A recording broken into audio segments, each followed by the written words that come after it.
not represent those of the station. If you've missed any of the shows, you can follow the podcast at Energeticity.ca. Welcome to This Week in the Peace, a show dedicated to the people, events, and news of BC's Peace region. Here's your hosts, Dub Craig and Steve Berard. Well, good morning to you. I am Dub Craig. Steve Berard is off once again this week. He should be back next week, though, to join us. Later on today, I'm going to be chatting with Fort St. John's own Tristen Nielsen. He's an Abbotsford Canucks forward who won the Calder Cup with the team this past Monday. He was celebrating last night in their home barn, and he agreed to make some time to chat with us this morning. So we're really pleased about that, and we'll be talking to him in about 15 minutes' time. But first, the BC Minister of Infrastructure, Bowen Ma, announced late last week on her personal Facebook page, anyway, that a new long-term care home is coming to Fort St. John. To talk about what this means for seniors in our community, we're joined now by Save Our Northern Seniors President, Margaret Little. Margaret, welcome to the show. Thank you. Thank you so much for being here today. I appreciate your time. I thought we'd start first with people who maybe don't know what Save Our Northern Seniors is. We talk a little bit about that. Tell us what you do and what the organization does, Margaret. Well, in 1999, we became really involved when we realized that our loved ones were having to go away from our community because there were no facilities. Mm-hmm. So we started a group. There was a group called Concerned Citizens, and we started there. And from that, we kept lobbying whoever we would listen to, but we realized we had to have a society so that we would actually have a true voice. Mm-hmm. So in 2005, we started the process for a registered society. And in 2006, we actually received the paperwork. So we've been going a long time, but the bottom line, our mandate is facilities. Yeah. And making sure that we have facilities for our seniors in the community. Mm-hmm. We don't want to have them shipped out to wherever, and that's what was happening with them. Jim's grandparents were sent to the Okanagan in their elder years away mm-hmm. from their family. So that's the basis of it. Our mandate is facilities, providing current information about the facilities, the numbers and what's going on, and also trying to provide all sorts of avenues for supports that seniors might need. Mm-hmm. And the needs change over the years. So one more has been added, and that's the rural areas are starting to realize that, hey, we'd like to stay in our own community, so can we have a smaller unit?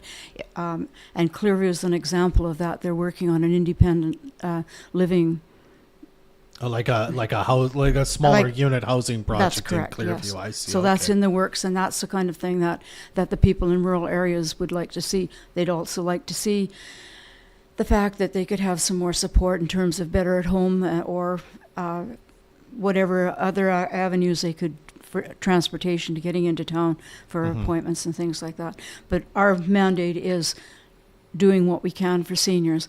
And I'd really like to say thank you to all the people in the community who have made this announcement possible. Mm-hmm. It isn't just Sons. It isn't just the city. It's everybody. Everybody has a piece in this. And I'd really like to say a big thank you to our executive and the people who come to our meetings because it's their interest, their keenness, their support that helps to keep us going. I'm so sorry that something random happened over there. My apologies, Margaret. If I looked panicked for a moment, that's why. Okay, well, let's dig into this announcement then. Again, I mean, this has been talked about, lobbied for forever. Anytime we talk about seniors in this community, I mean, it comes up. There's not enough room, as you said. This is the 20-something years, right?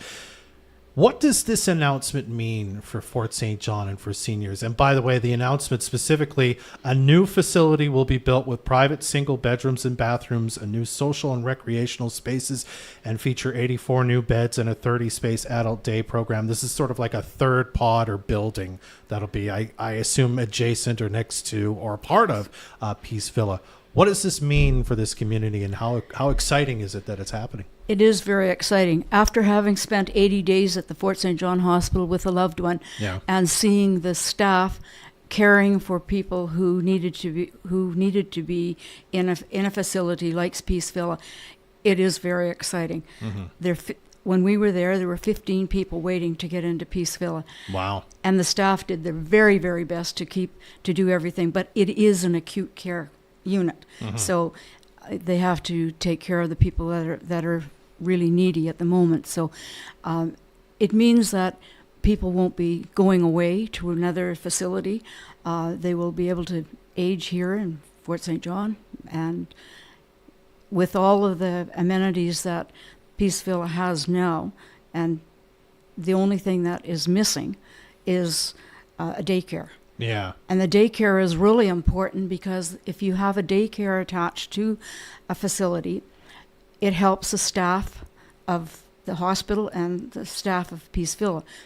The hours that they work are 12-hour shifts usually, and so there's no place for their little ones. And there's lots of young mothers and fathers in the community that would like to work but have no place for their little ones starting at 6:30 in the morning. So a daycare is essential, and it will also help to attract people. So that wasn't announced though, daycare, but that's No. sort of a thing you're now advocating for. Yeah, I understand. You bet. I also want to dig into this quickly.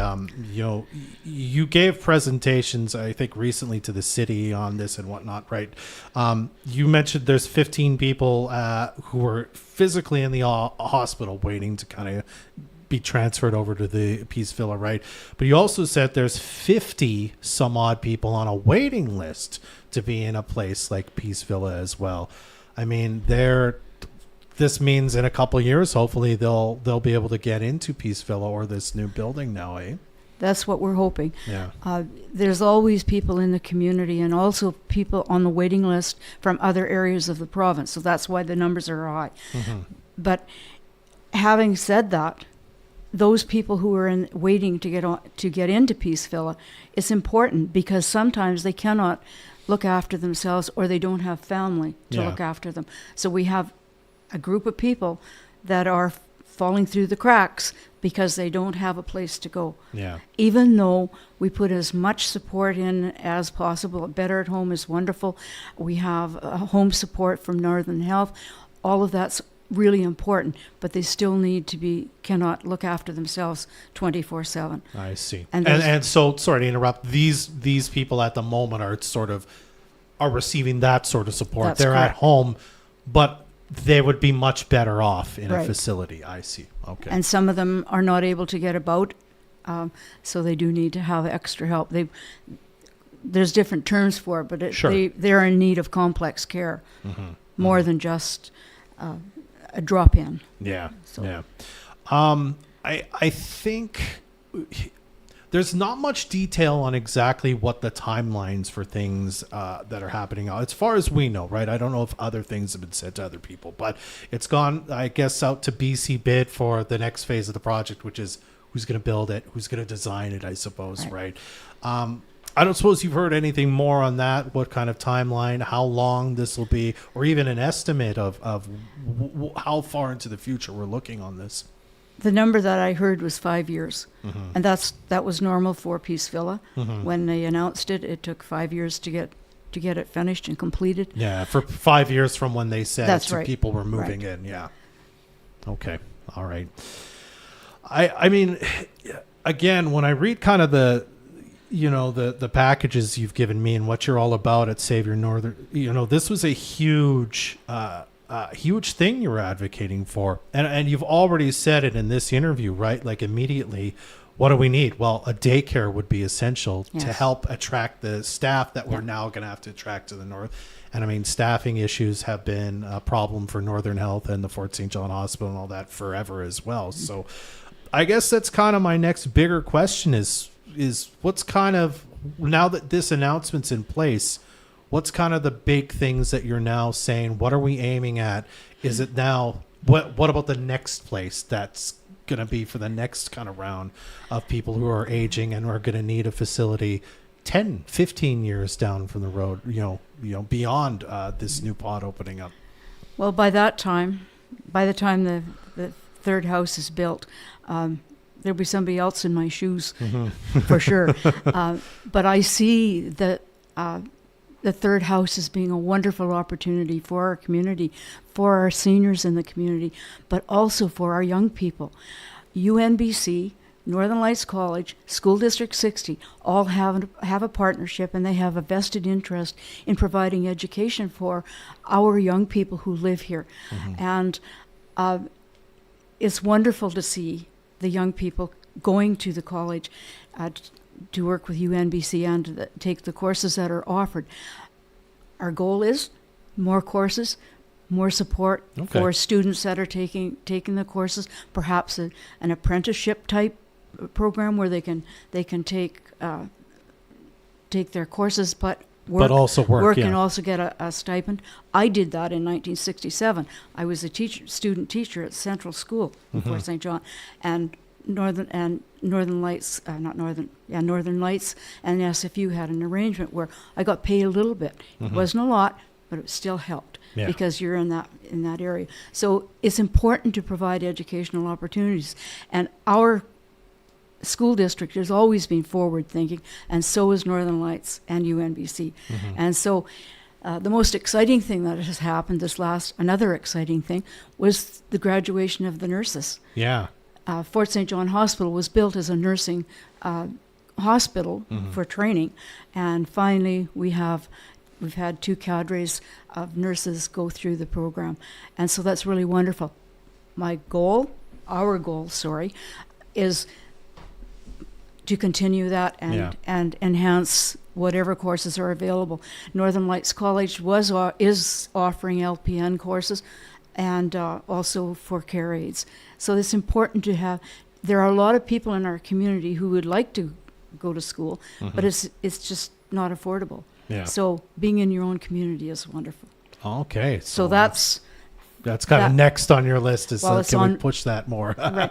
Our executive and our members that come to the meetings, those are the kind of things that have been brought up before. Yeah, absolutely. So, but this is just an opportunity to enhance what we have already and add on to it.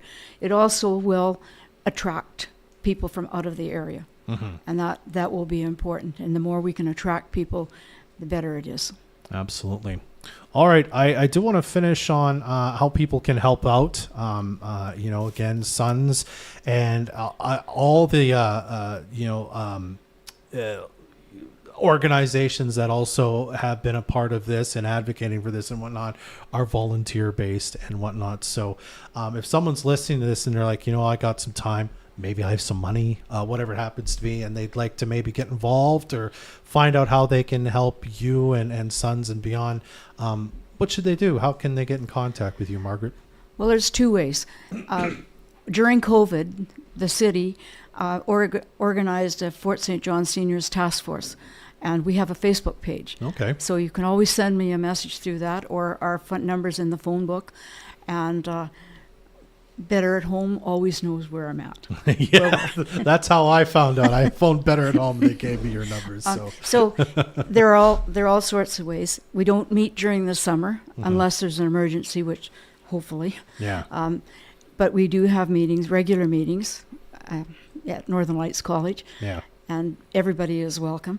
We have an extensive email set. I had to split it into 4 parts because it was too big. And we do have a web page which has some information on it. And one of the things that I'd like to do is have a group Facebook page, so it's easier.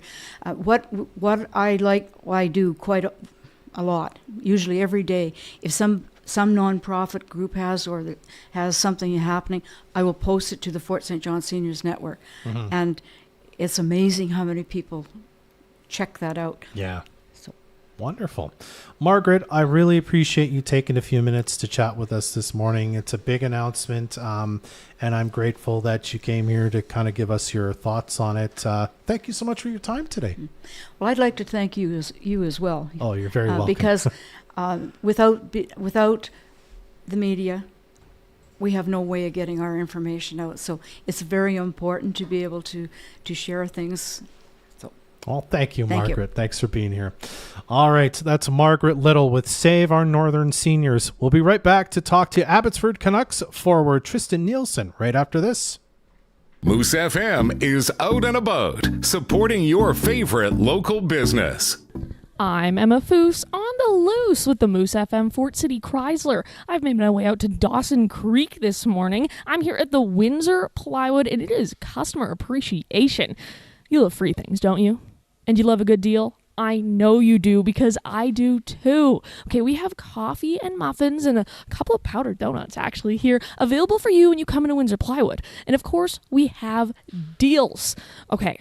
Composite decking. They have 2 colors in stock. They have stone ash or maritime gray. They're on sale for $3 or $2.50 linear foot, respectively. Now, there's also some other deals. Maple big leaf slab. Okay, it's regularly $2,500. Get this. It is over $1,000 off. It is only $1,400 right now. Premium spruce, usually $13.19 each. Today, on sale for $8.95, only here at Windsor Plywood in Dawson Creek. Red light therapy with Prism Light Pod is now available at Prevail Athletics.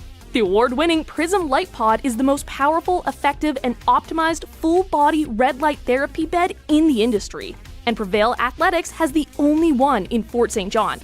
Benefits include anti-aging, weight loss, sports recovery, pain management, and more. Book now to reserve your session.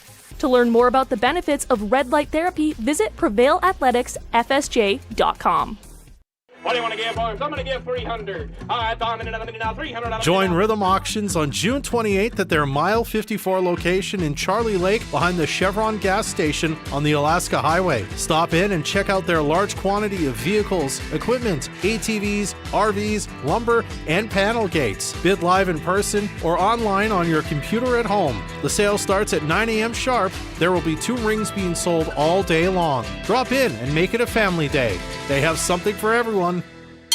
Kick off the Canada Day weekend of the Great Canadian Oil Change. Today is Record Breaker Day, but a Record Breaker deal can't just be good, it needs to be great. So come on and grab 50% off any and all oil changes, including the Valvoline Premium Oil. Every oil change on Record Breaker Day is 50% off. Get road trip ready for summer. Today, half off oil changes. Just another way to serve you better. Happy Canada Day from the Great Canadian Oil Change, 10103 Alaska Road South in Fort St. John.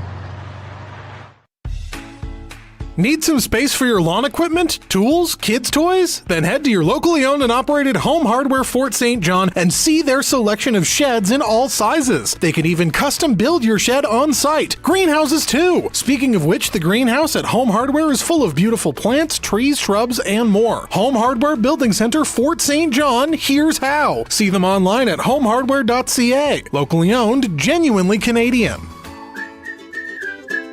Swing by Just Jack's Restaurant and treat yourself to our Irish Delights lunch buffet every Friday. All the flavors you love and all you can eat for just $16. Think of it as fast food, but jazzed up with a delicious Irish twist that's far from the usual. Come on over and dig in. Moose Country weather. Today, a mix of sun and cloud. We're going to see a high of 22 degrees.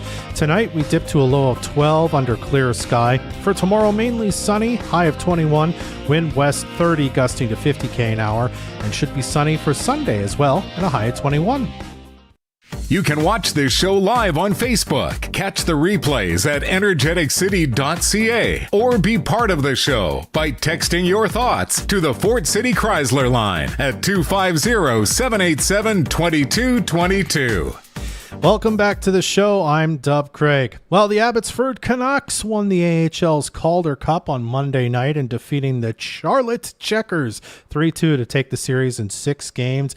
Our next guest is a member of that team and a former Fort St. Johner. We're glad he took a break from celebrating to chat with us this morning. Please welcome to the show Abbotsford Canucks forward Tristen Nielsen. Tristen, welcome to the show, sir. How you guys doing? I'm doing very well. Thank you for making some time for us today. I appreciate it. You're a few days out from the win. I mean, how does it feel? I know that might be a hard question to ask, but or to answer, but do your best. Yeah, I mean, the emotions are still sky high. every day's been exciting. Every day's been some new way to celebrate, and I've just been very fortunate to be able to do it here in BC. Yeah, I don't know how the team felt, right? But certainly the bit of the sports talk I've read about this was not supposed to be in the cards for this team this year. It was you guys certainly seem to have punched above your weight in making this happen and having an excellent playoff run. And on top of that, it's historic. This is the first championship for the Canucks organization as a whole. When you think about that on top of everything, I mean, how does that feel to be a part of that, kind of part of history, I suppose? Yeah, no, it's very exciting. I would say back in January when we were looking at it, I don't think we were in a playoff spot. We were just kind of trying to find our way. We had a lot of guys called up, a lot of guys hurt, whatever it was, and we got a lot of depth, so that kind of came in clutch. Over the past 40 games, I think we won 30. So I think just kind of when you find your groove, that's kind of what matters, and it's all about hitting your peak at the right time. And I think as a whole, our group did a very good job. Mm-hmm. Well, let's talk a bit about that journey. I mean, as you say, in January, you were out of a playoff spot.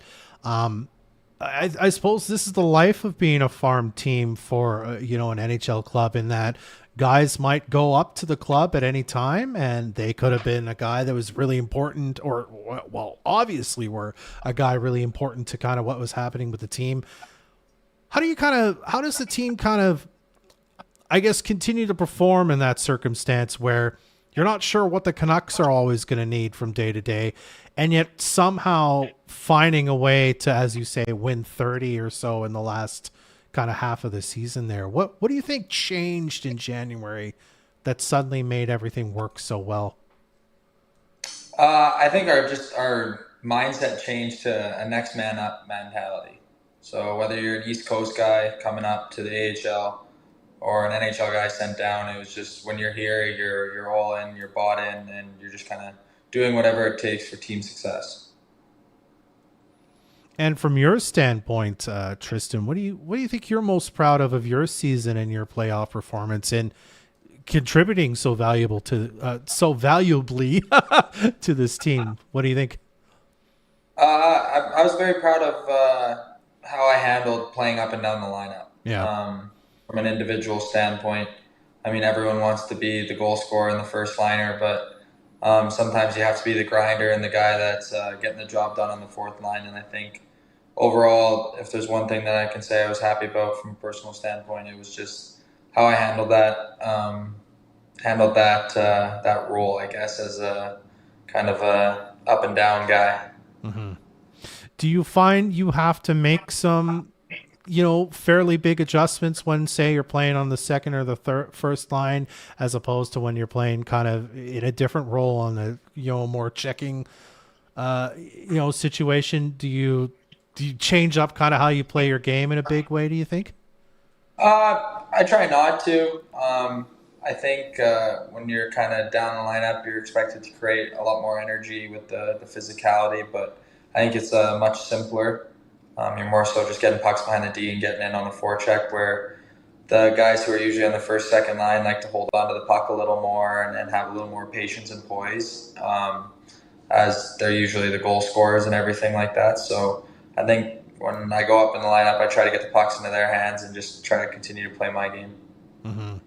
And then you go into the finals and kind of through the playoffs there. Again, your role, when you're creating energy and whatnot, what's that like in comparison to kind of a regular season game, when you're just trying to get into the playoffs, or, it's early in the season or whatnot, as compared to this is on the line, we could win here, and I really have to really create energy to make this happen here. Talk about that a bit if you can. I think every shift matters just a little more in playoffs. You never know what shift it's going to be that causes a turnover and then creates a goal against. So the goals are hard to come by in playoffs. You have to be very dialed in, kind of in all the little details. But also just when you come to playoff time, the atmosphere always changes. So creating energy becomes a little easier when you got the loud fan base and and you got the whole city rocking for you. It's pretty cool. Absolutely. I don't want to look too far ahead, of course, because, I mean, you won, man. Enjoy it, absolutely. But thinking ahead to kind of later in the summer, next season and whatnot, kind of what's next for you, you know? Are you hoping to move up in the lineup? You know, what's kind of your goals as you go into next season, if you've even thought that far ahead yet? I think just personally, it's just putting myself in the best position to get an opportunity at the next level.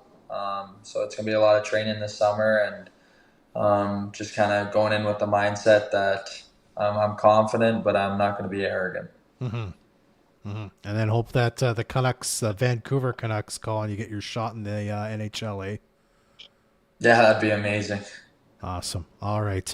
Well, Tristen, I mean, huge congratulations. This is a big win for you, for the Canucks, for the entire Canucks organization, and can't wait to see what you do with your day with the cup. Do you have, by the way, and I should ask, do you have a plan for that yet? You know, there's lots of different kind of rituals and things people do. You have kind of an idea of what you might want to do with your cup day? I have no idea yet. I'd definitely like to go to a hospital and show some kids and Cool. celebrate a little bit with them. But then other than that, I think just spend time with my family and just enjoy it as you know, it takes a village to raise a child, I guess. And so I owe a lot to my family and, you know, my fiance and my kid and everything. It's just all the support I get from them. So I just want to celebrate with them. Oh, wonderful. How old's your kid, Tristen? She's a year and a half. Oh, almost. So too big to probably fit in the cup and maybe doesn't quite understand what's happened yet. Yeah, she was a little scared last night at the celebration, so it was funny. Yeah. All right. Well, Tristen, I won't take up any more of your time. Thank you so much for this. Congrats again, and we'll chat again soon, okay? Awesome. Thank you. You're very welcome. That's Abbotsford Canucks forward Tristen Nielsen. A very big thank you to him for joining us today. And thanks again to Margaret Little from Save Our Northern Seniors for joining us on This Week in the Piece. And by the way, thank you for tuning in. You can listen to this show again by checking out the podcast at energeticity.ca/podcasts. We'll store this in future episodes of this show there as we make them. Please take some time to check out our other locally produced podcasts before the piece there as well. That's our show. I'm Dub Craig. Be well. Join us again next Friday morning at 10 for another edition of This Week in the Piece, your weekly talk show dedicated to the people, events, and news of BC's Peace Region. Or you can listen to this podcast again at energeticity.ca.